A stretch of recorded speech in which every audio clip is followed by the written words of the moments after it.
आज भारतीय संविधान का भाग 3 है जो कि मौलिक अधिकारों के बारे में है, फंडामेंटल राइट के बारे में है।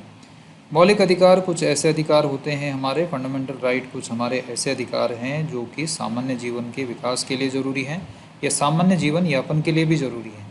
तो भारतीय संविधान ने हमें 6 मौलिक अधिकार दे रखे हैं। मौलिक अधिकारों के महत्व को हम ऐसे समझ सकते हैं कि माना भारत सरकार में कोई भर्ती निकलती है, भारत सरकार की कोई योजना निकलती है और वो किसी को भी ना बताई जाए और कुछ ही लोगों को उसमें रख दिया जाए चुपचाप, तो इससे क्या होगा कि एक समय के बाद कुछ लोगों का विकास बहुत पीछे हो जाएगा, कुछ लोग विकास नहीं कर पाएंगे। तो इससे बचने के लिए हमें जैसे कि भारत के संविधान ने समता का अधिकार दिया है, राइट टू इक्वलिटी दिया है। तो समता के अधिकार के तहत क्या होता है कि सबको बताना पड़ता है, विज्ञप्ति निकालनी पड़ती है, फिर सभी लोग फार्म भर सकते हैं। तो ऐसे ही बहुत सारे अधिकार हम इसमें देखेंगे। 6 मौलिक अधिकार हमारे संविधान ने दिए हुए हैं। हमारे उन मौलिक अधिकारों का हमारे लिए क्या महत्व है, क्यों मौलिक अधिकार ज़रूरी हैं, और जो राज व्यवस्था है, पॉलिटी है, उसका ये बड़ा ही महत्वपूर्ण टॉपिक है जिससे कि अधिकतम समय में या अधिकांश प्रश्न इससे पूछे जाते हैं। तो मौलिक अधिकार जो हैं ये हमने अमेरिकी संविधान से लिए हैं। यहाँ पे ब्रिटेन है, ये थोड़ा गलत लिखा हुआ है। तो मौलिक अधिकार हमने अमेरिका से लिए हुए हैं।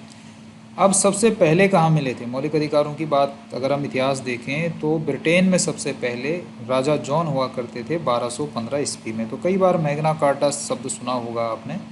तो ये एक अधिकार पत्र दिया था राजा जॉन के समय 1215 ईस्वी में, जिसे कि मौलिक अधिकारों का पहला दस्तावेज कहा जाता है। तो पहली बार मौलिक अधिकार ब्रिटेन में मिले थे 1215 ईस्वी में।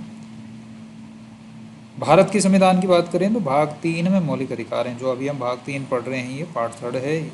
आर्टिकल 12 से 35 प्रश्न कई बार पूछा गया है कि मौलिक अधिकार कहाँ से कहाँ तक हैं। आर्टिकल 12 से 35 तक मौलिक अधिकारों के बारे में है। अमेरिका में बिल ऑफ राइट के नाम से जाना जाता है। जैसे हमारे भारत में इसे मौलिक अधिकार कहते हैं, तो ऐसी अमेरिकी संविधान में बिल ऑफ राइट के नाम से इसको जाना जाता है। तो अमेरिकी संविधान के बिल ऑफ राइट से ही प्रेरित है, ऐसा भी बोल सकते हैं, या हमने अमेरिका से लिए हैं मौलिक अधिकार। मौलिक अधिकार कुछ समय ऐसा होता है जैसे देश में कभी आपातकाल लग जाता है, 356, 352, 360 है ना। तो 3 प्रकार के आपातकाल हैं, अभी आगे पढ़ेंगे हम इनको। आपातकाल का मतलब जैसे कि किसी ने भारत विदेशी ने हम पे अटैक कर दिया, या हमारे देश में ही कोई ऐसी अशांति छा गई, सशस्त्र विद्रोह वगैरह हो गया कर दिया किसी ने, तो उसमें फिर आपातकाल लग जाता है। हमारे राज्य वगैरह उस समय वो इनकी भूमिका ख़त्म हो जाती है, उस समय एकात्मक हो जाता है, हमारे भारत देश ही रहता है, राज्य वगैरह भी ख़त्म हो जाते हैं आपातकाल में। तो हमारे मौलिक अधिकार भी ख़त्म हो जाते हैं आपातकाल में, हमारे मौलिक अधिकार भी समाप्त हो जाते हैं। और कुछ मौलिक अधिकार हैं जैसे राइट टू लाइफ है, जीवन का अधिकार है। 20 और 21 दो अभी हम आगे देखेंगे भी इनको। तो ये दो को छोड़ के बाकी सारे मौलिक अधिकार हमारे आपातकाल में निलंबित हो जाते हैं या समाप्त हो जाते हैं। थोड़ा ये भी ध्यान रखने वाली बात है। मौलिक अधिकारों में कमी संसद द्वारा ही की। ऐसा भी समझ सकते हैं कि मौलिक अधिकारों को बढ़ाना हो, जैसे पहले 7 मौलिक अधिकार थे, अब 6 ही हैं, संपत्ति का अधिकार हटा दिया गया है। तो अगर बदलाव करना हो मौलिक अधिकारों में तो संविधान संशोधन से ही किया जा सकता है। ये थोड़ा ध्यान में रखना है कि संविधान संशोधन संविधान की अनुच्छेद 368 में होता है। संविधान संशोधन की व्यवस्था कहाँ है? अनुच्छेद 368 में है। तो मौलिक अधिकारों को कम अधिक कैसे किया जा सकता है? संविधान संशोधन द्वारा ही किया जा सकता है। संविधान संशोधन में विशेष प्रकार का बहुमत होता है, ये अब आगे देखेंगे। मौलिक अधिकारों का त्याग भी नहीं किया जा सकता है। कोई व्यक्ति स्वेच्छा से भी मौलिक अधिकारों को छोड़ नहीं सकता है। इससे पहले इतिहास की बात की जाए तो कांग्रेस बन गई थी 1885 में। ए.ओ. ह्यूम ने कांग्रेस की स्थापना की थी। तो कांग्रेस एक बड़ा मुख्य दल माना जाता है। तो इन्होंने भी अपने अधिवेशन में 1927 में और 1930 दो अधिवेशनों में कांग्रेस ने भी मौलिक अधिकारों की बात रखी थी पहले इस इतिहास में। रखना कि जैसे राज्य से बचाने के लिए, राज्य हमारे अधिकारों को न, राज्य में ना सरकार, तो सरकार हमारे अधिकारों को न छीन ले, तो सरकार से ही हमारे अधिकारों को बचाने के लिए, यानी कि सरकार के विरुद्ध कह सकते हैं या राज्य के विरुद्ध कह सकते हैं। और कुछ कुछ मौलिक अधिकार ऐसे होते हैं कि जैसे छुआछूत है तो व्यक्ति भी कर सकता है। तो मौलिक अधिकार हमें राज्य और सरकार या व्यक्ति के विरुद्ध में प्राप्त हैं, ऐसा आप ध्यान में रखना है कि व्यक्ति के विरुद्ध हैं और राज्य के विरुद्ध हैं, यानी कि सरकार के विरुद्ध हैं। अब मौलिक अधिकार कौन छीनेगा? राइट टू इक्वलिटी सरकार ही तो देगी। तो सरकार हमारी राइट टू इक्वलिटी को ना छीन ले, इसलिए कहा जाता है कि ये सरकार के विरुद्ध हैं, मतलब उसके अगेंस्ट हमें मिले हुए हैं, उनसे बचाने के लिए मिले हुए हैं।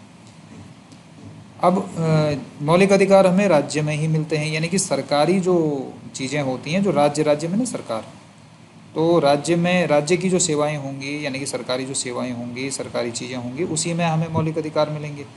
तो राज्य क्या होगा, इसे कौन बताएगा? तो राज्य की परिभाषा कहाँ दी हुई है? अनुच्छेद 12 में राज्य की परिभाषा दी हुई है। राज्य की परिभाषा आप ऐसे समझ सकते हो, माना कि एक रोडवेज की बस है, एक सिटी बस है। तो रोडवेज की बस किसकी होगी? राज्य की, सरकार की बस होगी। और ये जो प्राइवेट बसें होती हैं, छोटी बसें लगी होती हैं, ये प्राइवेट बसें होती हैं।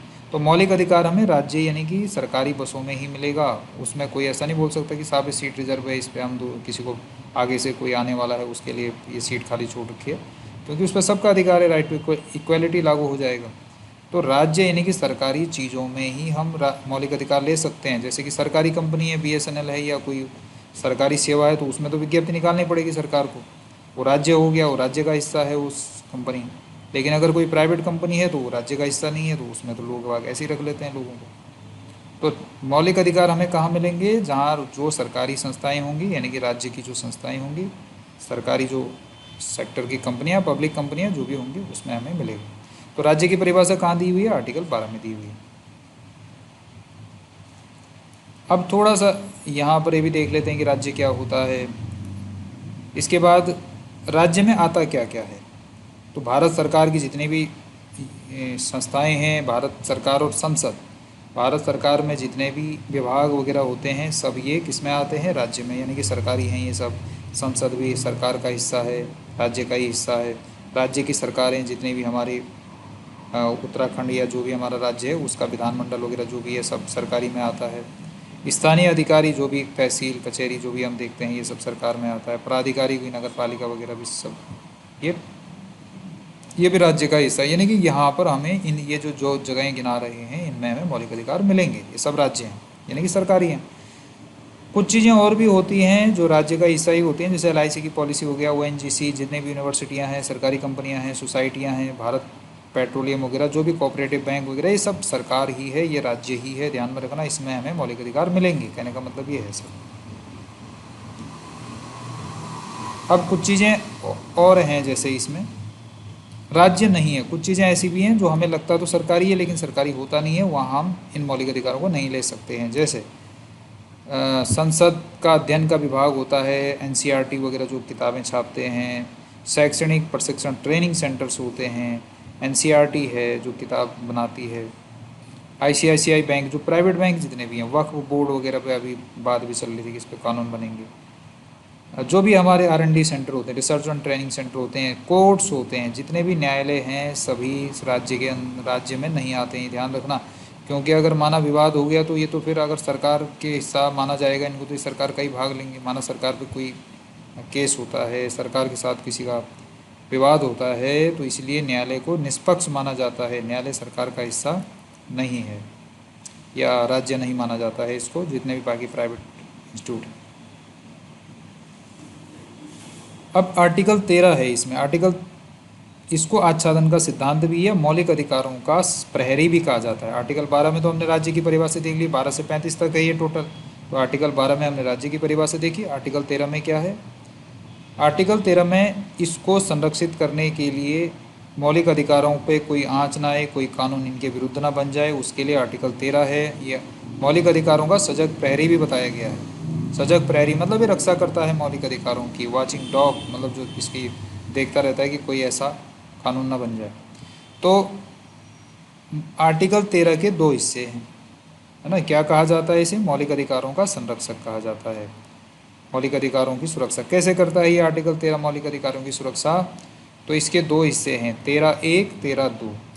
13(1) में ये लिखा हुआ है कि भारत का संविधान बनने से पहले की कोई भी कानून ऐसा नहीं होगा जो कि मौलिक अधिकारों को क्या कर दे, मौलिक अधिकारों की सीमा को कम करता हो या मौलिक अधिकारों पर असर पड़ता हो, जिसका संविधान के पूर्व का कोई भी कानून प्रभावहीन हो जाता है अगर ये किस पे, अगर ये मौलिक अधिकारों पे कोई भी इसका प्रभाव होता है। यानी कि कोई भी ऐसा कानून जो संविधान 26 जनवरी 1950 से पहले का है, वो मौलिक अधिकारों को क्या नहीं कर सकता है, प्रभावित नहीं कर सकता है। ये आर्टिकल 13 में लिखा हुआ है। और आर्टिकल 13(2) में लिख दिया है कि संविधान बनने के बाद कोई भी ऐसा कानून नहीं बनाया जाएगा जो कि मौलिक अधिकारों को छीनता है या कम करता हो। तो 26 जनवरी 1950 से पहले के लिए 13(1) में लिख दिया कि कोई भी कानून ऐसा नहीं चलेगा जो कि मौलिक अधिकारों को कम करता हो। और 13(2) में लिख दिया कि कोई भी कानून 26 जनवरी 1950 के बाद ऐसा नहीं बनेगा जो कि मौलिक अधिकारों को कम करता हो। 26 जनवरी 1950 क्योंकि 26 जनवरी 1950 से ही तो संविधान लागू हुआ है और संविधान ने ही तो हमें मौलिक अधिकार दिए हैं। तो 26 जनवरी 1950 से पहले के लिए और 26 जनवरी 1950 के बाद भी कोई ऐसा कानून नहीं बन सकता जो कि हमारे मौलिक अधिकारों को कम करता हो या प्रभावित करता हो। तो ये अनुच्छेद 13 को इसीलिए क्या कहा जाता है, आच्छादन का सिद्धांत भी कहा जाता है। आच्छादन में ने ये आच्छादित कर देता है या प्रोटेक्ट कर देता है पूरे इस मौलिक अधिकारों को। तो आच्छादन का सिद्धांत पूछ ले, मौलिक अधिकारों का सजग प्रहरी कह ले या मौलिक अधिकारों का संरक्षक कह ले, कौन है, आर्टिकल 13 है, अनुच्छेद 13 है। तो ये बड़ा महत्वपूर्ण प्रश्न है, कई बार पूछा गया। इसके बाद मौलिक अधिकार 7 थे। जब संविधान बना था हमारा तब 7 मौलिक अधिकार थे, लेकिन अब 6 बचे हुए हैं। 44वां संविधान संशोधन किया गया था 1978 में और पहले 7वां अधिकार संपत्ति का मौलिक अधिकार था, उसको हमने हटा दिया है। तो ध्यान में रखना 1978 में 44वें संविधान संशोधन के द्वारा संपत्ति के मूल अधिकार को हटा दिया गया है। अब जो है वो एक 300 अनुच्छेद 300 कम है, वो एक कानूनी अधिकार है। ऐसा नहीं है कि संपत्ति पर हमारा अधिकार नहीं है, लेकिन वो फंडामेंटल राइट नहीं है। जब सरकार को संपत्ति की ज़रूरत पड़ती है तो सरकार ले सकती है, जैसे कि रोड बन रहा है, कुछ और बन रहा है, तो सरकार संपत्ति ले सकती है। भूमि अधिग्रहण बिल है हमारे देश में, भूमि अधिग्रहण कानून है, लैंड एक्विजिशन कानून बोलते हैं उसे। तो ये आपको ध्यान से समझना है कि ये कब हटाया था हमने और अब कितने बचे हैं। पहले 7 थे, संपत्ति वाला हटा दिया है। अब 6 मौलिक अधिकार हमारे देश में बचे हुए हैं, हमारे संविधान ने दिए हुए हैं। अब आप ध्यान से देखेंगे कि कितना ज़रूरी है ये मौलिक अधिकार। अगर ये नहीं मिलेंगे तो हमारा कैसे हम पर प्रभावित हो सकते हैं। आर्टिकल 1 जो पहला मौलिक अधिकार है ये समता का अधिकार है, अनुच्छेद 14 से आर्टिकल 14 से 18 तक है। राइट टू इक्वालिटी है। राइट टू फ्रीडम स्वतंत्रता का अधिकार आर्टिकल 19 से 22 तक है। राइट अगेंस्ट एक्सप्लॉयटेशन या शोषण के विरुद्ध अधिकार ये अनुच्छेद 23-24 में है।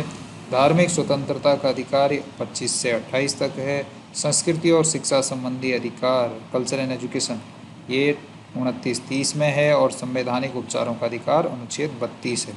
भीमराव अंबेडकर साहब ने इस संविधान के उपचारों के अधिकार को संविधान का हृदय और आत्मा भी कहा है। इसलिए कहा है कि अगर इन 5 मौलिक अधिकारों में कोई भी दिक्कत आए तो उसके लिए हमें 6वां दे दिया है और सुप्रीम कोर्ट को और हाई कोर्ट को इसके लिए अधिकार दे दिए हैं कि आप रिट जारी करके यानी कि आदेश जारी करके इन मौलिक अधिकारों को दोबारा से लागू करवा सकते हो। अगर किसी व्यक्ति के ये 5 मौलिक अधिकार कम हो रहे हैं या राज्य इनको ठीक से इम्प्लीमेंट नहीं कर रहा है सरकार, तो 6वें मौलिक अधिकार यानी कि आर्टिकल 32 में संवैधानिक उपचारों का अधिकार हमें दिया हुआ है कि हम उन कोई भी मौलिक अधिकार हमारा ठीक से लागू ना हो रहा हो तो आर्टिकल 32 के तहत हम सुप्रीम कोर्ट और हाई कोर्ट जा सकते हैं। और सुप्रीम कोर्ट हाई कोर्ट को ये अधिकार दे दिया कि आप इन मौलिक अधिकारों को लागू करवाओगे। तो इसीलिए भीमराव अम्बेडकर ने कहा था कि आर्टिकल 32 जो है भारत के संविधान का हृदय और आत्मा है, यानी कि जो नागरिकों को मौलिक अधिकार मिले हैं उसकी गारंटी आर्टिकल 32 में देता है। क्या नाम है इसका, संवैधानिक उपचारों का अधिकार, कॉन्स्टिट्यूशनल रेमेडीज़। कॉन्स्टिट्यूशनल रेमेडी मतलब उपचार है ना, जो भी हमारे अधिकारों पर असर आता है उसको ठीक करने के लिए संवैधानिक उपचारों का अधिकार कहा गया। अब सबसे पहले समता का अधिकार है, राइट टू इक्वालिटी है, आर्टिकल 14 से 18 तक है। आर्टिकल 14 में क्या कहा गया है, तो सबसे पहले आर्टिकल 14 में हमें जो है विधि के समक्ष समता और विधि का समान संरक्षण आर्टिकल 14 में मिला हुआ है। अनुच्छेद 14 सभी भारतीयों को जो है विधि के समक्ष समता, ये थोड़ा सा स्पेलिंग मिस्टेक है, विधि के समक्ष समता और विधियों का समान संरक्षण देता है। विधि के समक्ष समता का मतलब होता है कि कानून के साथ सामने सभी बराबर हैं। ये हमने ब्रिटेन से लिया था। तो 2 शब्द हैं, विधि के समक्ष समता यानी कि इक्वालिटी बिफोर लॉ, विधि के सामने, कानून के सामने क्या है, सब बराबर हैं। तो ये विधि के समक्ष समता हमने कहाँ से लिया है? ब्रिटेन से लिया है। एक शब्द और है इसमें, विधियों का समान संरक्षण, यानी कि सभी लोगों को समान रूप से कानूनों का संरक्षण मिलेगा। तो ये कहाँ से लिया है? ये हमने अमेरिका से लिया है। तो विधियों का समान संरक्षण अमेरिका से और विधियों की समक्ष समता ब्रिटेन से। तो ये अलग अलग लाइन में लिख सकते हो आप इसको। नेचुरल जस्टिस के लिए भी, नेचुरल में ना जो प्राकृतिक न्याय होता है उसके लिए भी अनुच्छेद 14 का सिद्धांत इसमें कहा जाता है कि इसी में है। ये भी मतलब अंतर्निहित है अपने आप ही, ये प्राकृतिक न्याय की बात करता है। तो नैसर्गिक न्याय, नेचुरल जस्टिस का सिद्धांत भी आर्टिकल 14 में मिल जाता है। तो दो चीज़ें थी मेन आर्टिकल 14 में, विधि के समक्ष समता, विधियों का समान संरक्षण, एक ब्रिटेन से एक अमेरिका से। अब चलते हैं अनुच्छेद 15 पे। अनुच्छेद 15 में क्या कहा गया है? अब 15 के 4 हिस्से हैं, 15(1), 15(2), 15(3), 15(4) और 15(5) भी है। तो छोटे छोटे हैं। आर्टिकल 15 में 15(1) में क्या कहा गया है कि धर्म, वंश, जाति, लिंग, जन्म स्थान के आधार पर भेदभाव नहीं किया जा सकता है। पहली बात कि किसी भी आधार पर भेदभाव नहीं हो सकता है। ये किस में दिया हुआ है? 15(1) में। 15(2) में क्या है कि सार्वजनिक स्थानों पर भेदभाव नहीं होगा। ये किस में लिखा हुआ है? 15(2) में लिखा हुआ है। ये 15(2) है, थोड़ा ध्यान में रखना है कि सार्वजनिक स्थानों पे भेदभाव करने से रोकता है। राज्य जो है और व्यक्ति और दोनों को, ये राज्य को भी रोकता है सार्वजनिक स्थानों पर भेदभाव करने से, व्यक्तियों को भी रोकता है। जैसे कि सार्वजनिक स्थान का मतलब होटल, रेस्टोरेंट, जहाँ भी सभी लोग जा सकते हैं। तो सार्वजनिक स्थानों पर भेदभाव को कौन रोकता है? 15(2) रोकता है। तो ध्यान में रखना है, लिंग, जाति के आधार पर भेदभाव नहीं होना 15(1), सार्वजनिक स्थानों पर भेदभाव नहीं होना 15(2). 15(3) में है कि महिलाओं और बच्चों के लिए विशेष व्यवस्था करने का प्रावधान होता है। जैसे आपने देखा होगा आंगनबाड़ी खुले हुए हैं, बाल विकास केंद्र वगैरह, बहुत सारी चीज़ें होती हैं महिलाओं और बच्चों के लिए अलग से होती हैं। तो 15(3) में महिलाओं और बच्चों के लिए विशेष व्यवस्था। और इसी पर आधारित हमने एक कानून बना हुआ है, घरेलू हिंसा अधिनियम, घरेलू हिंसा संरक्षण अधिनियम, जो कि महिलाओं के लिए बना हुआ है 2005। ये कानून भी इसी के तहत बना हुआ है। ध्यान में रखना, संविधान तो हमारे देश का सबसे बड़ा लॉ होता है, लेकिन बाकी के लॉ भी इसी के आधार पर बनाए जाते हैं। तो आर्टिकल 15(3) के आधार पर कौन सा कानून बना हुआ है? घरेलू हिंसा संरक्षण अधिनियम 2005। इसके बाद फिर 15(3) तक हो गया है। 15(4) में जाएंगे तो 15(4) में शिक्षण संस्थाओं में आरक्षण, यानी कि पढ़ाई का जो आरक्षण है, ये ध्यान में रखना है। 15(4) में आरक्षण कई तरह के होते हैं। राजनीति में आरक्षण, अभी अभी महिला सम्मान बिल पेश हुआ है 2023 में, उसमें महिलाओं को आरक्षण दिया गया है लोकसभा और विधानसभाओं में। तो चुनाव का आरक्षण अलग होता है। नौकरी का आरक्षण अभी 16(4) में हम आगे देखेंगे। और 15(4) में किसका आरक्षण है? शिक्षा संबंधी आरक्षण है। जो स्कूलों में आपने देखा होगा कुछ सीटें SC, ST, OBC, इस तरह से आरक्षण आपने देखा होगा। तो शिक्षा का आरक्षण कहाँ है? 15(4) में है। 15(5) में अभी आजकल आपने देखा होगा कि प्राइवेट स्कूलों में भी छोटे बच्चों के लिए कुछ सीटें, 25% सीटें फ्री बिना फीस के होती हैं। तो ये ध्यान में रखना कि निजी शिक्षण संस्थाओं में छात्रों के लिए आरक्षण ये 15(5) में है। तो 15(1), 15(2), 15(3), 15(4), 15(5 छोटी छोटी टेबल बना के भी आप शॉर्ट में इनको याद करने के लिए एक एक लाइन में जितना शॉर्ट से शॉर्ट में वो लिख सकते हो। इसके बाद आर्टिकल 16 है, इसको कहा जाता है अवसर की समता, इक्वलिटी ऑफ अपॉर्चुनिटीज़, यानी कि जो भी अवसर है हमारे पास वो सबको बताए जाएं। जो भी सरकारी नौकरी वगैरह है तो अवसर की समता कहाँ है? अपॉर्चुनिटीज़ के लिए समता कहाँ है? ये है आपके आर्टिकल 16। तो 16(1) में क्या है?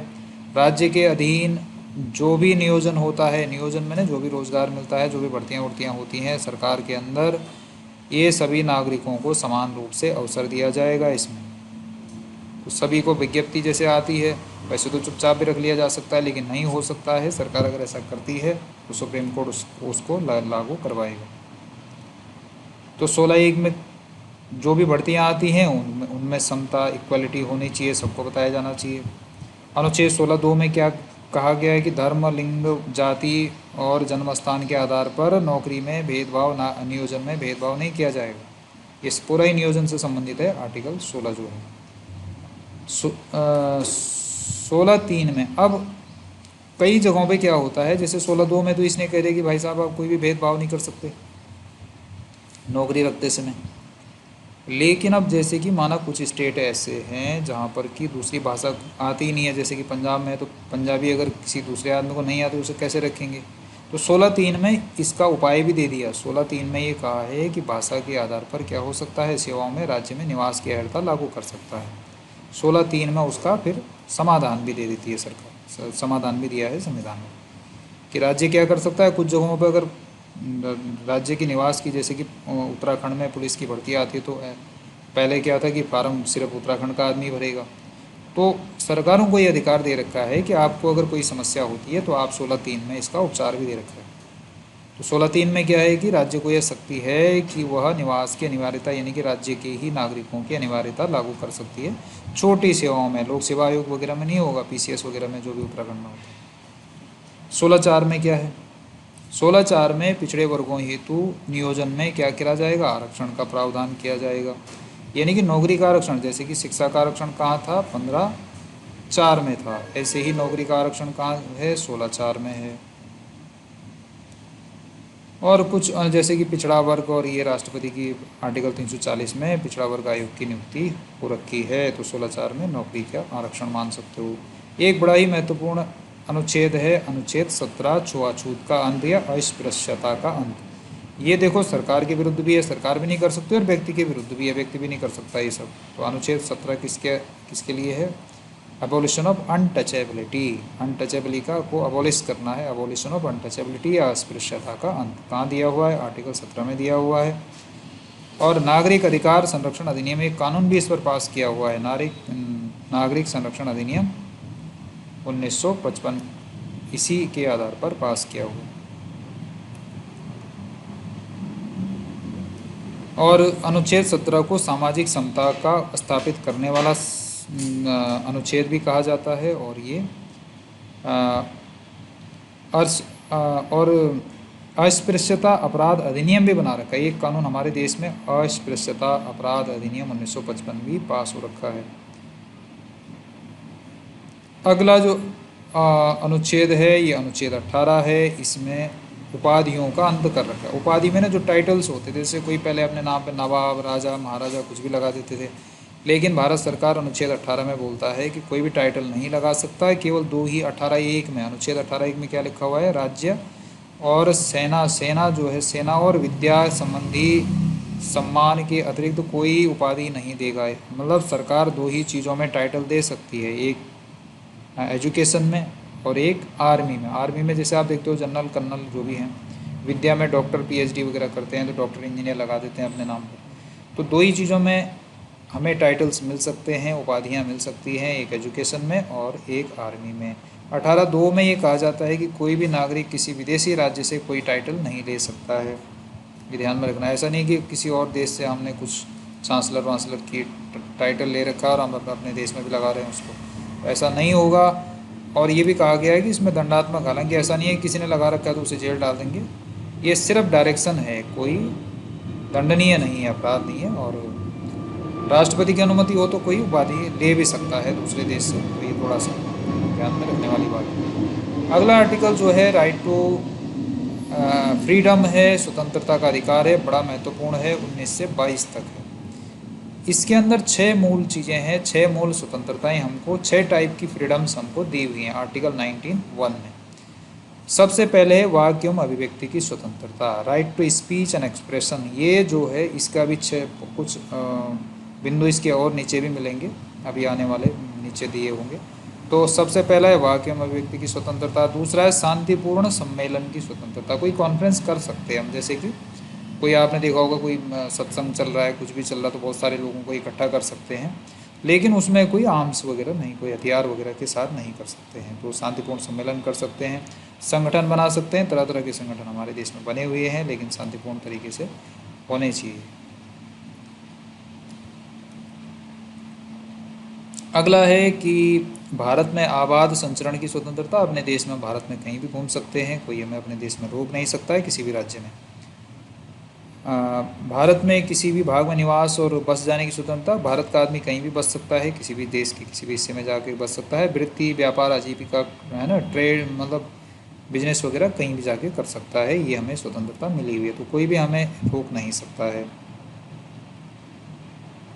अब जो हमने ऊपर पढ़ा था फर्स्ट वाला कि वाक और अभिव्यक्ति की स्वतंत्रता, उसमें कुछ और स्वतंत्रताएं भी हमें दी हुई हैं। उसमें उसने कैटेगराइज कर दिया उसको कि वाक और अभिव्यक्ति 19 एक में पढ़ा था ना हमने अभी ऊपर।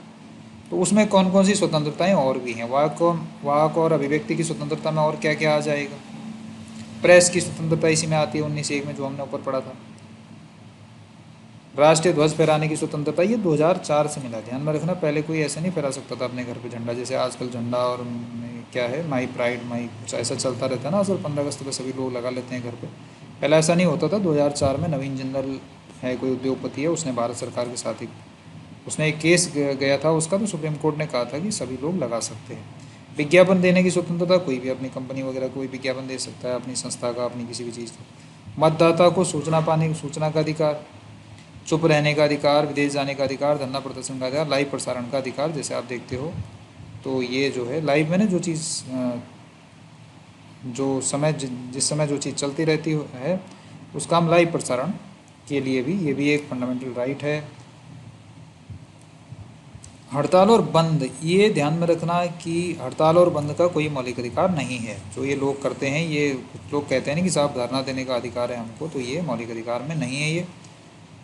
और स्टे ऑर्डर हो सकता है, ये स्टे ऑर्डर थोड़ा सा यहाँ पे ध्यान में रखने वाली बात ये है कि स्टे ऑर्डर का मतलब होता है कि कोई भी काम हो रहा है, जैसे माना कि आपके घर के बगल में कोई घर बना रहा है, आपको लगता है कि भाई साहब ये तो सही तरीके से नहीं बना रहा है, हमारी ज़मीन में या कुछ ठीक से नहीं ये कर रहा है, वो रोक नहीं रहा है, तो तुरंत आप उसी समय कोर्ट में जा कर के स्टे ऑर्डर ले सकते हो। स्टे ऑर्डर उसी दिन पास हो जाता है। जैसे आप आज स्टे लेने गए तो दिन तक वो आ कर के उसे बोल देंगे कि आज से नहीं करना है, उसकी स्थिति देख लेंगे, तो कोर्ट का ऑर्डर होता है वो नहीं बढ़ा सकता है उस चीज़ को आगे। कुछ भी बना रहा है कोई, कुछ भी कर रहा है, आपको लगता है कि नहीं रोक रहे हैं, कोई भी मान नहीं रहे हमारी बात, तो आप सीधे कोर्ट जाके स्टे ऑर्डर ले सकते हैं। तो स्टे ऑर्डर ये पूर्व अवरोध होता है, स्टे ऑर्डर हम ले सकते हैं किसी भी चीज़ पे, कोई बिल्डिंग मकान दुकान जो भी बना रहा हो, स्टे तुरंत रोक दिया जाएगा प्रभाव से, उसी समय 1-2 घंटे के अंदर अंदर 2-3 घंटे में स्टे ऑर्डर आ जाता है। 19-1 में तो हमने ये सभी कुछ देखा, इतनी सारी स्वतंत्रताएं हमको मिली हुई हैं, लेकिन संविधान कहता है भैया 19-1 तो ठीक है, लेकिन 19-2 को भी पढ़ लो साथ में। 19-2 में क्या है, कुछ नियंत्रण भी हैं कि ऊपर जितनी स्वतंत्रताएं मिली हुई हैं उनके कुछ नियंत्रण भी हैं। ये स्वतंत्रताएं सिर्फ ऐसे नहीं है, इनको करते समय हमें थोड़ा ध्यान भी रखना है। किन चीज़ों का ध्यान रखना है, उनने कहा 19-1 के साथ क्या पढ़ो, 19-2 को भी पढ़ो, है ना। और 19-2 में हमें ध्यान रखना है ना, ये 19-1 के साथ में पठनीय है। 19-2 19-1 पढ़ 19-1 अगर आपने पढ़ लिया है तो 19-2 उसी के साथ पढ़ना है। फिर जितनी स्वतंत्रताएं हमने ऊपर देखी हैं उनमें क्या क्या बंधन है, इन पर बंधन है कि एक तो भारत की प्रभुता अखंडता का क्या नहीं होना चाहिए, कोई नुकसान नहीं होना चाहिए। माना राइट टू हमें क्या मिला हुआ है, राइट टू एक्सप्रेशन मिला हुआ है, बोलने की आज़ादी मिली हुई है, लेकिन हम ऐसा ना बोल दें कुछ कि जिससे हमारे देश की अखंडता, इंटीग्रिटी और प्रभुता यानी कि सॉवरेनिटी पर कोई आंच आए, तो हमें ध्यान रखना है ऐसा कुछ नहीं बोल देना है, नहीं तो वो राइट टू फ्रीडम में नहीं आएगा। राज्य की सुरक्षा, देश की सुरक्षा पे कोई आंच नहीं आनी चाहिए। विदेशी राज्यों के साथ महत्वपूर्ण संबंध, ऐसे नहीं कि हम सोशल मीडिया पे जाके अमेरिका को कुछ भी बोल रहे हैं किसी को, तो दूसरे देशों के साथ भी हमारे संबंधों पे कोई आंच नहीं आनी चाहिए। लोक व्यवस्था बनी रहनी चाहिए, कोई ऐसी बात नहीं बोल देनी चाहिए किसी को भड़का दिया, जाम लगवा दिया, कुछ ऐसा नहीं करना है। शिष्टाचार सदाचार, कोई भी मोरालिटी भंग नहीं होनी चाहिए, कोई ऐसा व्यवहार नहीं करना है। सोशल मीडिया पे आजकल दिखता है कि लोग कुछ भी बोलते रहते हैं, कुछ भी जो है आचरण करते रहते हैं, ऐसा नहीं है। कोई भी हमारा लोक व्यवहार या मोरालिटी पे कोई हमारा क्या नहीं आना चाहिए, उससे असर नहीं पड़ना चाहिए। तो ये भी जो फ्रीडम ऑफ एक्सप्रेशन है उसको ध्यान, इन चीज़ों को ध्यान में रखना है। न्यायालय की अवमानना ना हो जाए, कोर्ट ने कोई फैसला दिया हम उसके खिलाफ बोलने लग गए, तो इतनी भी बोलने की आज़ादी हमें नहीं मिली हुई है, उस पर कार्रवाई हो सकती है। ये लिखा हुआ है पूरे इस कॉन्स्टिट्यूशन में कि ऐसा नहीं करना है। मानहानि नहीं करनी है, किसी को कुछ भी नहीं बोल देना है, ऐसा नहीं कि उसने कोई गलत काम नहीं किया उसका हमने मानहानि कर दी। अपराध उद्दीपन, किसी को उकसाना नहीं है। तो ये सभी चीज़ हमें 19-1 की जितनी भी स्वतंत्रताएं हैं उनको उनका तो हमें वो तो हमें मिली हुई हैं, लेकिन वो तब मिलेंगी जब हम इन चीज़ों को भी साथ में उसके ध्यान रखेंगे। अगर हम इन चीज़ों को छोड़ देते हैं तो वो स्वतंत्रताएं भी नहीं मिलेंगी, आपको एक अपराध माना जाएगा। अगला है अनुच्छेद 20 है, दोष सिद्धि के संबंध में संरक्षण है। अनुच्छेद 20 में ये ध्यान में रखा गया है कि कोई भी अपराधी है, अगर उसने अपराध किया तो उसको भी हमारे मौलिक अधिकार में कुछ अधिकार मिले हुए हैं, उसके भी कुछ अधिकार हैं। उसके क्या अधिकार हैं कि अनुच्छेद 20(1) में कहा गया है कि कार्यत्तर विधियों से संरक्षण मिलेगा उसको। ऐसा नहीं है कि अपराध उसने आज किया है और कानून उस पर आप कल बना दो, फिर कानून और कल ही लगा दो उस पर। जिस दिन उसने अपराध किया है उसी दिन का कानून लागू होगा। ऐसा नहीं कि उससे पीछे का कोई कानून लगा दिया उस पर और या उसके बाद का कोई कानून बना के लगा दिया उस पर।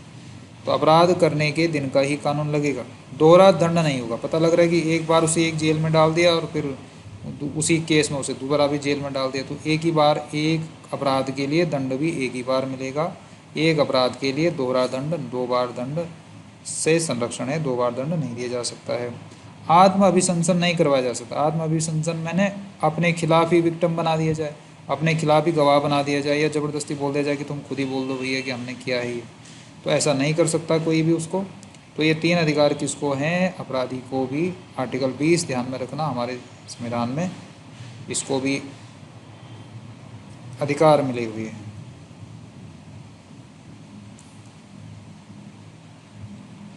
अब आगे थोड़ा सा इसमें आर्टिकल 21 है प्राण और दैहिक स्वतंत्रता, राइट टू लाइफ। प्राण और दैहिक स्वतंत्रता के बारे में है अनुच्छेद 21। इसमें ये कहा गया है कि विधि द्वारा स्थापित प्रक्रिया के अतिरिक्त किसी भी व्यक्ति को प्राण और दैहिक स्वतंत्रता से वंचित नहीं किया जा सकता। यानी कि सरकार के द्वारा ही किसी व्यक्ति को फांसी वगैरह जो भी है, अगर उसे मृत्युदंड भी देना है तो सरकार द्वारा कानून से ही दिया जा सकता है। इसके अलावा कोई और तरीके से किसी को मारा नहीं जा सकता है, तो उसको प्राण और दैहिक स्वतंत्रता से वंचित नहीं किया जा सकता है। 21A जोड़ दिया गया है। ये जो है शिक्षा का अधिकार जोड़ा है, 86वें संविधान संशोधन 2002 में ये जोड़ा है। राइट टू एजुकेशन जोड़ दिया है। अब शिक्षा का अधिकार भी हमारा एक फंडामेंटल राइट हो गया है 2002 से, ध्यान में रखना है। पहले ये मौलिक अधिकार नहीं था, लेकिन 2002 से शिक्षा का अधिकार भी हमारा मौलिक अधिकार हो गया है। इसमें ये कहा गया है कि 6 से 14 साल तक के बच्चों को अनिवार्य शिक्षा की व्यवस्था सरकार करेगी। और ये कब से किया है? 86वें संविधान संशोधन 2002 से ये व्यवस्था कर दी गई है कि 6 से 14 साल तक के बच्चों को निःशुल्क अनिवार्य शिक्षा दी जाएगी। और राइट टू लाइफ भी कहा जाता है, जीवन का अधिकार भी इसलिए कहा जाता है। अनुच्छेद 21 में कहा गया, 21 का बाद में जोड़ा है 21A। तो 21 में राइट टू लाइफ भी है और 21A जो है ये राइट टू एजुकेशन भी है। तो राइट टू एजुकेशन भी अब हमारा कैसा राइट हो गया है? फंडामेंटल राइट हो गया है। आर्टिकल 22 में क्या है? गिरफ्तारी के संबंध में संरक्षण है। कोई आदमी को गिरफ्तार कर लिया जाता है, उसको भी संविधान ने क्या दे रखा है? अधिकार दे रखा है। 22A में ये कहा गया है, 22A बोल लें या 22A कह लें, 22A में ये कहा गया है कि कोई व्यक्ति अगर गिरफ्तार किया जाता है साधारण कानून के तहत। अब देखो, सामान्य कानून होते हैं, कुछ अलग कानून भी होते हैं। जैसे पहले एक टेररिस्ट एक्ट बना हुआ था, मीसा है, और आपका NSA है, नेशनल सिक्योरिटी एक्ट है। ऐसे कुछ कानून होते हैं, वो एक तरह से बड़े अपराधियों के लिए होते हैं, कोई आतंकवादी है या कुछ इस तरह के केस होते हैं। उसकी बात नहीं कर रहा है, लेकिन इस सामान्य कानून की बात कर रहा है जो हमारे देश में सामान्य अपराधियों पर लागू होते हैं। तो जब सामान्य कानून में अगर किसी व्यक्ति को गिरफ्तार किया जाता है तो उसको भी 3 अधिकार दे रखे हैं। पहला है कि उसे गिरफ्तार करने के बाद अपराध के जो भी कारण हैं उनसे परिचित कराया जाएगा, यानी कि उसे बताया जाएगा भाई क्यों पकड़ रहे हैं। दूसरा, उसे विधि व्यवसाय से परामर्श करने का अधिकार है, वो किसी भी वकील से अपना परामर्श ले सकता है, उसे नहीं रोका जा सकता है। तीसरा है कि 24 घंटे के अंदर उसे मजिस्ट्रेट के सामने न्यायालय में पेश किया जाएगा। तो ये ध्यान में रखना है कि अनुच्छेद 22 में ये 3 प्रकार के अधिकार अपराधी को भी दिए गए हैं, गिरफ्तार व्यक्ति को भी दिए गए हैं, और बाकी कुछ निवारक निरोध हैं। जैसे कुछ एक्सेप्शनल केस होते हैं, जैसे आतंकवाद कानून है, ये बहुत बड़े अपराधों के कानून हैं, उनमें ये लागू नहीं होता है। ये कुछ अलग से कानून उसमें ये नहीं लगेगा। जैसे कि NSA, नेशनल सिक्योरिटी एक्ट होता है, उसमें कोई देशद्रोह या देश के साथ में कुछ इस तरह के कानून लगते हैं, तो वो एक अलग बात है। लेकिन सामान्य कानून जो लोगों पे, सामान्य हमारे देश के नागरिकों पे लगते हैं, उनमें ये गिरफ्तार व्यक्ति को भी 3 प्रकार के अधिकार कहाँ दिए हैं?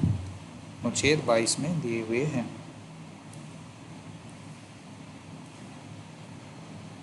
कुछ निवारक निरोध कुछ ऐसे कानूनों की व्यवस्था यहाँ पर बताई गई है, जैसे कि मीसा था, पोटा था, और आजकल एनएसए है, और ऐसे कानून हैं जिनमें कि मतलब 24 घंटे नहीं, अब यहाँ पर तो देखो जज के सामने 24 घंटे में ही ले जाना है ना, अनुच्छेद आर्टिकल 22 में लिखा गया है।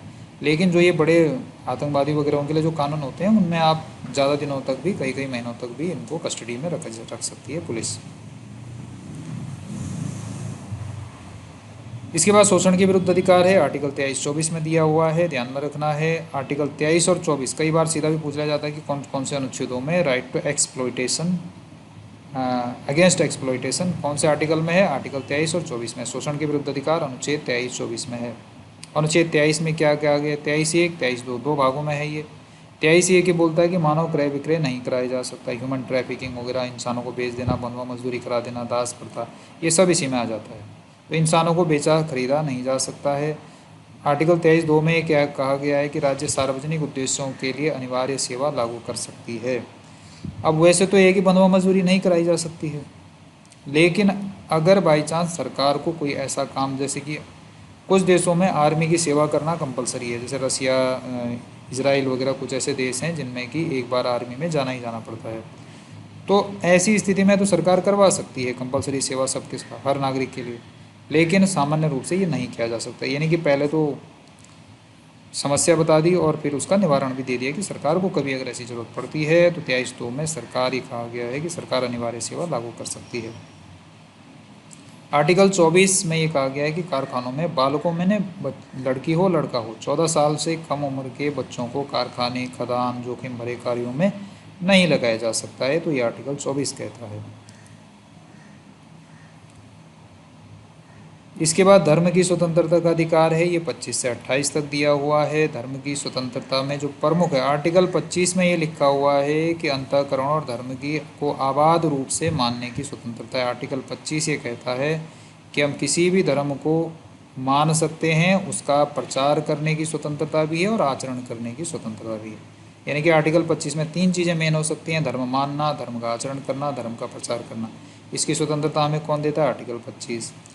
आर्टिकल 26 ये कहता है कि धार्मिक कार्यों के प्रबंधन कर सकते हैं, उनका मैनेजमेंट कर सकते हैं, उनके लिए पैसे इकट्ठा कर सकते हैं, उनके लिए कार्यक्रम जो भी करवाते हैं, तो धार्मिक कार्यों का प्रबंधन कर सकते हैं, आर्टिकल 26 कहता है। आर्टिकल 27 ये बोलता है किसी भी धार्मिक व्यय के लिए निश्चित कर अदायगी से छूट है। आर्टिकल 27 ये बोलता है कि कोई भी व्यक्ति धर्म के नाम पर किसी से कर नहीं ले सकता है, और कोई भी आदमी कर न देने के लिए छूट है उसको, कि वो चाहे तो कर ना दे किसी को, और ना कोई ले सकता है। अनुच्छेद 28 में ये लिखा गया है कि कुछ शिक्षण संस्थाओं में धार्मिक शिक्षा, धार्मिक उपासना में उपस्थित होने की स्वतंत्रता के बारे में है, कि कुछ शिक्षण संस्थाओं में धार्मिक शिक्षा, धार्मिक उपासना में कोई भी व्यक्ति उपस्थित होना चाहे तो हो सकता है, ना होना चाहे तो नहीं हो सकता। यानी कि ज़बरदस्ती हम किसी को भी धार्मिक उपासना, धार्मिक प्रार्थनाओं में शामिल नहीं करवा सकते हैं। कुछ प्राइवेट शिक्षण संस्थाओं की बात हो रही है, सरकारी शिक्षण संस्थाओं में तो धार्मिक उपासनाएं कराई नहीं जा सकती है ना। जैसे कि आर्टिकल 28(1) में कह दिया इसने कि धार्मिक शिक्षा सरकारी स्कूलों में नहीं दी जा सकती है, परंतु व्यक्तिगत संस्थानों में दी जा सकती है, और लोगों को भी ये छूट है कि वो धार्मिक प्रार्थनाओं में शामिल हों चाहे ना हो। धार्मिक स्वतंत्रता के अधिकार को राज्य 3 आधारों पर निर्बंधित कर सकता है, लोक व्यवस्था, नैतिकता, सदाचार। ये जो धार्मिक स्वतंत्रता दी हुई है इसको सरकार रोक भी सकती है, 3 कारणों पर रोक सकती है। एक तो लोक व्यवस्था, लोक व्यवस्था का मतलब जैसे तुमने कोई भंडारा लगवा रखा है, कोई क्या बोलते हैं इसे, कोई जगराता जुगराता जो भी है, रोड पे कोई हल्ला गुल्ला कर रहा है, तो उससे क्या होगा, पब्लिक जो सेफ्टी है या पब्लिक जो सिस्टम है ये ख़राब हो जाएगा। तो लोक व्यवस्था पे कोई आँच नहीं आनी चाहिए, अगर ऐसा होता है तो सरकार उसे रोक सकती है। कोई मोरालिटी डाउन नहीं होनी चाहिए, कोई ऐसा काम नहीं होना चाहिए कि हम लोग जानवरों को मार रहे हैं, उसमें कुछ ऐसा काम कर रहे हैं जिससे कि हमारे समाज की नैतिकता पे असर पड़े, उसे भी सरकार रोक सकती है। कोई सदाचार, कोई अच्छा मिसबिहेव कर रहा है, कोई सदाचार पे असर पड़ रहा है, तो उसको भी सरकार रोक सकती है। यानी कि धार्मिक स्वतंत्रता को सरकार इन 3 आधारों पर रोक भी सकती है। अनुच्छेद 25(2) में कहा गया है कि जैन, बौद्ध, सिख, हिंदू के अंतर्गत ही माने जाते हैं। हिंदू से ही ये लोग जो भी हैं ये पंथ निकले हुए भी हैं, तो इसलिए इनको संविधान के हिसाब से हिंदू में ही रखा जाता है। संस्कृति शिक्षा संबंधी अधिकार आर्टिकल 29 में दिया गया है। अल्पसंख्यक वर्गों के हितों का संरक्षण इसमें की बात की गई है। 29(1) में ये कहा गया है कि प्रत्येक नागरिक को अपनी भाषा, लिपि, संस्कृति को बनाए रखने का अधिकार है, यानी कि अपनी भाषा, लिपि के बारे में लोग काम कर सकते हैं, उसको बनाए रखने का अधिकार उनको कोई रोक नहीं सकता उनको अपनी भाषा को बचाने के लिए। 29(2) में कहा गया है कि राज्य द्वारा पोषित किसी शिक्षण संस्था में प्रवेश से ना किसी को धर्म, वंश, जाति के, भाषा के आधार पर रोका नहीं जा सकता है।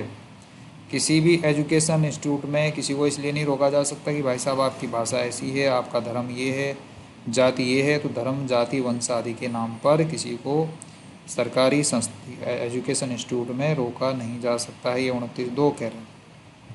29 आर्टिकल 30 जो है ये कह रहा है कि शिक्षण संस्थाओं में की स्थापना, प्रशासन करने का अल्पसंख्यक वर्गों को अधिकार है। अल्पसंख्यक में ना माइनॉरिटी जिनकी संख्या कम है, जैसे मुस्लिम लोगों को माइनॉरिटी कहा जाता है, या ईसाई को कह सकते हैं हम कि माइनॉरिटी में है, तो इन लोगों को अपनी शिक्षण संस्थाओं की स्थापना ये लोग कर सकते हैं। जैसे मुस्लिम लोगों के मदरसे आपने देखे होंगे, ये कौन से स्कूल होते हैं, कॉन्वेंट स्कूल या ये जो क्रिश्चियन स्कूल होते हैं, इस तरह की संस्थाएं ये कर सकते हैं।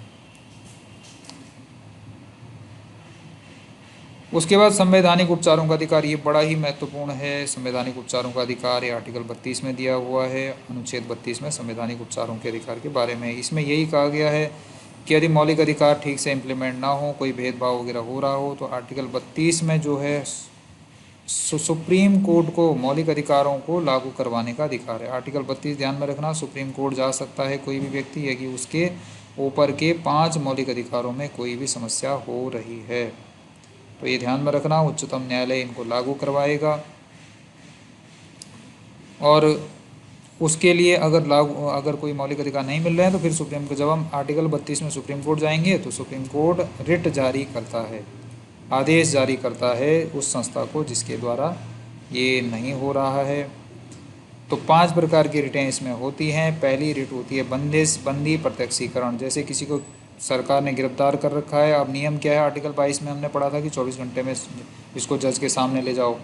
अगर कोई ऐसा नहीं हो रहा है तो सुप्रीम कोर्ट उस पुलिस स्टेशन को, उस अधिकारी को ये आदेश देगा कि भैया बंदी को क्या करो, सशरीर बंदियों को छुटकारा देने के लिए होता है, बंदी बनाने वाले को आदेश दिया जाता है कि अदालत में पेश करे, ना, ये ध्यान में रखना है इसको।